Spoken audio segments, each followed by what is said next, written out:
Money doesn't solve everything, but it solves almost everything. When rent is due, when medical bills arrive, when your car breaks down or your child needs tuition, money becomes the quickest, most effective solution. It doesn't ask questions, it just solves the problem. In a world that runs on transactions, money is not just paper, it's access. Access to comfort, safety, dignity, and sometimes even survival. People often say money can't buy happiness. That may be true, but it can buy time, freedom, and peace of mind. It can pay for therapy when your mind is breaking. It can buy a flight when you need to escape. It can fund education, investments, protection, and convenience. Those things aren't luxury, they're stability. And without stability, happiness doesn't stand a chance.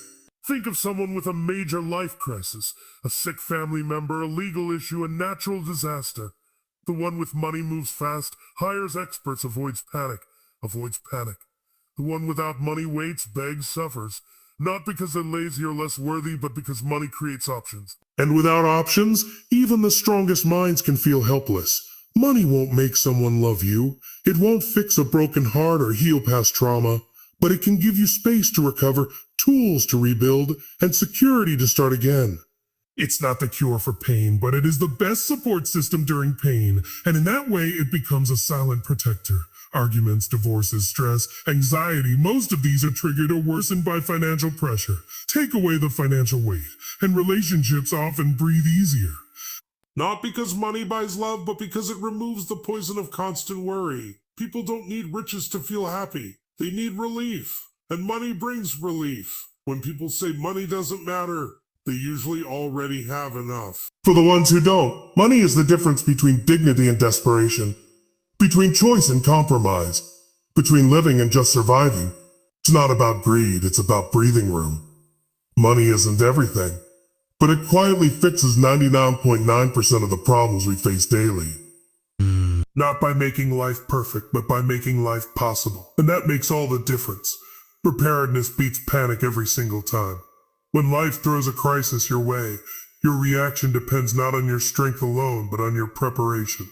Now, money in that sense is one of the most powerful tools of preparation. It's not about luxury or showing off. It's about stability. When you're financially prepared, you don't have to panic when the unexpected shows up at your door. You respond with calm, not chaos. Emergencies don't wait for payday. A health issue, a car accident, a broken appliance, or even a job loss. These things don't announce themselves in advance. But if you've got savings, insurance, or investments, you're not forced into desperation. You can handle the situation. You can breathe. Panic is loud and blind. Preparation is silent and clear. Money acts like a buffer. It doesn't make problems disappear, but it gives you the power to face them head on. Imagine two people getting hit with the same problem. A sudden hospital bill. One has no savings and no backup. The other has an emergency fund ready. The first person panics, cries, and looks for help. The second person makes a call, signs a paper, and moves forward. That's the power of being financially ready. Preparedness means more than just having money. It means managing it wisely. It means building a cushion not for today, but for the unknown tomorrow. Because when the unknown becomes real, only preparation turns fear into action. And without money, even simple problems become complex. People often say money doesn't guarantee peace. True, but being broke guarantees stress. Financial readiness isn't about predicting every detail. It's about building enough protection so that when something goes wrong, it doesn't ruin everything else. Panic is expensive. It leads to rushed decisions, bad loans, and emotional chaos. But when you're prepared, you make clear decisions under pressure. You stay in control. Being prepared financially is an act of self-respect. It's saying, I don't know what's coming, but I won't be caught off guard. That mindset changes everything. Money doesn't stop problems from coming, but it turns a breakdown into a challenge, a disaster into a decision. That's why preparedness always beats panic. Not because life is easier, but because you're stronger. Money cleans, but it doesn't cure the soul. It's easy to think that having more money will fix every part of life, but deep down, there are wounds that money can't touch. Money can pay the bills, clear the debts, and even open doors to comfort. But it can't heal loneliness, anxiety, or the feeling of emptiness inside. It's like cleaning a surface with Dettol. It removes the dirt and germs, but it doesn't repair what's broken beneath. Many people chase money believing it will fill the gaps in their hearts or make their problems disappear. Sometimes it does for a while. It can buy experiences, distractions, and moments of joy, but those moments are often temporary. True healing, peace, and happiness come from within, from relationships, self-acceptance, purpose, and emotional well-being. Money is a tool, but the soul needs care that no amount of money can buy. Think about people who have great wealth but suffer from depression, anxiety, or a sense of emptiness. They might have all the material things they want, but still feel lost. That's because the soul craves connection, meaning, and understanding. Things money can't provide. It can build walls, but it can't build bridges to true happiness. Money can provide comfort when you're hurting. It can pay for therapy, travel to heal, or time off work to rest. It can support you in seeking help. But the process of healing the soul is internal and personal. It requires time, reflection, forgiveness, and sometimes professional care. No bank account can replace these essential steps. At the same time, money can sometimes create problems if it becomes the main focus. When people tie their self-worth to their wealth, they risk losing sight of who they are beyond possessions. This can cause stress, insecurity, and even more pain. Money should be a means, not the end. Ultimately, money cleans the external mess, but it doesn't cure the deeper issues inside. It's an important part of life, but it must be balanced with emotional and spiritual health. Taking care of the soul requires kindness, relationships, and purpose, things that no amount of money alone can provide. Financial power equals freedom. When you have money, you gain the ability to make choices that others without money simply can't make. It's not just about buying things or living luxuriously. It's about having control over your own life. Financial power means you can decide where to live, what to eat, how to spend your time, and who you spend it with. It's the freedom to say no to things that don't serve you and yes to the opportunities that do. Without money, many decisions are forced upon you by circumstances. You might have to stay in a job you dislike because you need the paycheck. You might have to live in a place that's uncomfortable because it's affordable. You might have to skip medical care or education because there's no budget for it. Financial power removes these limits. It opens doors. It gives you options. When you have money, you are less dependent on others. You don't have to rely on anyone's approval or charity.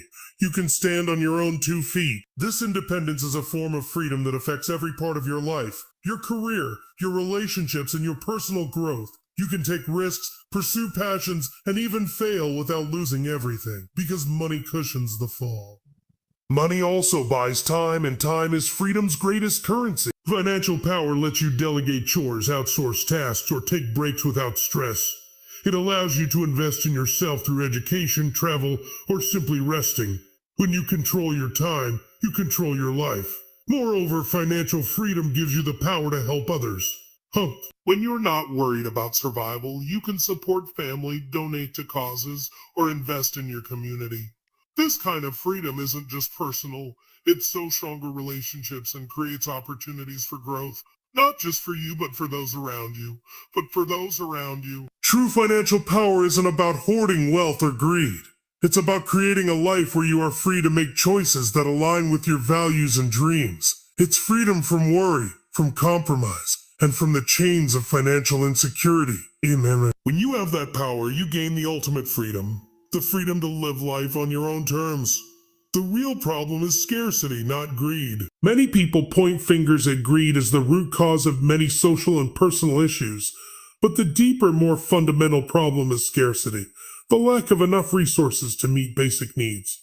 When resources are scarce, fear takes over. People act out of desperation, competing fiercely for what little is available. Scarcity creates stress, conflict, and anxiety, which can easily be mistaken for greed. Scarcity makes people protect what they have, hoard it, and sometimes even harm others to keep their share.